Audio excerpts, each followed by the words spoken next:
Ассалаумағалейкум. Қалдарыңыз қалай, қадірменділер? Алаш Прайдтың турнирі туралы айтамын бүгін. Бірден айтайын, турнирді көзбен көрген жоқпын. Біздің жауынгерлердің жекпе-жектерін ғана бөлікте көргенім болмаса, залда болғаным жоқ. Инстаграмдағы комменттерден қарасам, аса бір тартымды кеш болмаған секілді ме? Оны енді көргендер комментке жаза отырыңыздар. Грэпплинг бойынша өткен екі кездесуде қазақ ММА-сының жұлдыздары өнер көрсеткен болатын. Екеуі де кішігірім шумен аяқталыпты. Қайрат Ахметов атақты Генри Сехудомен күрескен болатын. Бұл бәсекеде Сехудо жеңіске жетті. Бірақ Қайрат мұнымен келіспей отыр. Таза ұттым, бірақ қонақ жай халықпыз ғой. Соған беріп жіберді деп ренжіп жүр. Өкінішке орай өздеріңіз көрдіңіздер. Мен қолымды көтерген жоқ. Еш мойымаймын, бірақ не дегенмен бір ішімде бір асадық дейміз. Асадық болып тұр. Әділ шешім болмады. Енді қазір пересмотреть надо, нені көру керек, бірақ мен өз ойым осы сол қазіргі эмоциямен әділ шешім болмаған сияқты өзім. Өйткені барым салдым, шаршады. Регламент бойынша да әлі де уақыт болу керек еді менің ойымша.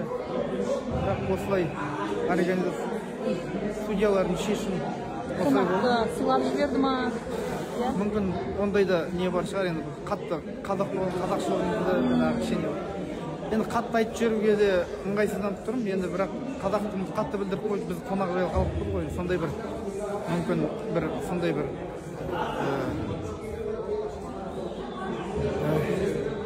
Қайра Кеңнің мына сөздерін естіп, өзімде жылағым келді. Жігіттер қазақшылықты қашан қоямыз? Керісінше осындай жерде сәл жеңіліп тұрған жігіттерге жігер беріп, қолын көтеріп жіберсек, оның не сайып болатын еді?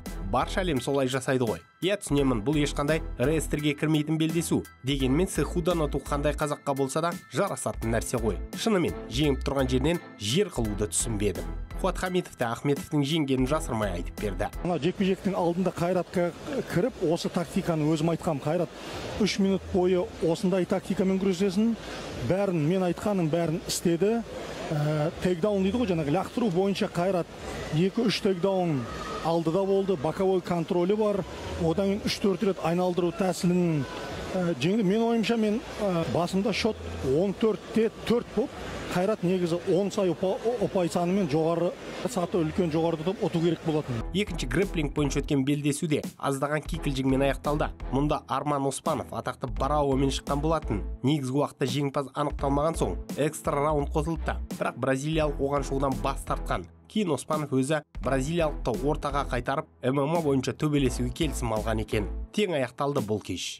Ал кештің басты жекпе-жегінде Дамир Исмагулов төбелесті. Ол Алан Патрикпен шыққан еді. Мұнда ешқандай бәсекелестік болмады. Исмагулов шынын айтқанда қарсыласын мыжыды. Қартаң тартқан бразилиялық бір сәтте Дамирдің астында қалған еді. Осы жерде қазақ жауынгері қарсыласының қолын байлап, төпелеп ұрып жатқанда бәсеке тоқтатылды. Дамирдің кезекті жеңісі. Жалпы бұл жауынгердің орны қазақ лигалары емес қой. Бір кездері UFC-де өнер көрсеткен ол аздап өзінен адасып қалды. Тұрақ түрде бір жерде шыққан емес. Күні кеше ACA лигасы онымен келіссөздер жүріп жатқанын айтты. Менше Дамирге сол жаққа бару керек. Нағыз мықтылардың ордасы ғой ACA.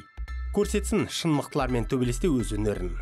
Саламат Есболаев та аса жеңіл жеңісін алды. Мұны мен кеше айтқан болатынмын. Кезекті бразилиялықпен төбелес бірінші раундтағы аяқталды. Ол да түкте пайдасын бермеді Саламатқа. Саят Абдрахманов осалау әйтпесе, мұндай жауһарды ендігі апаратын жерге апаратын еді ғой. Әуесқойдағы рекордымен UFC-ге өткізуге болар еді. Өйткені Саламат әлем ММА-сының сән берушілері дағыстандықтарды шетінен қырды емес пе? Енді созбақтайтын болса кеш болып кетуі мүмкін. Сондықтан қамдану керек. Түптеп келгенде Саяттан басқа да менеджерлер бар ғой. Соларға ұсыну қажет па деймін. Саят дей бермей. Нұрхан Жұмағазы да өз қарсыласын мезгілінен бұрын талқандады. Шымкенттік жауынгерде мықтыға балағанмын. Онымен де қазірден айналыспаса болмайды. Бірақ бұл балаға UFC-ге бірден бару керек. Оған халықаралық тәжірибе жетіспейді. Бір рет шетке шығып, жеңіліп қалған. Сондықтан бірінші халықаралық лигаларға шығып тәжірибе жинақтау керек. Ол да мықты, болашағы бар жауынгер. Басқа тағы кімді айтуға болады? Картта қалғандар енді өсіп келе жатқан жігіттер. Оларға әлі ерте шетел асуға. Алаш Прайд міне осылай аяқталды. Қазақтар қарсыластарын қырды шетінен.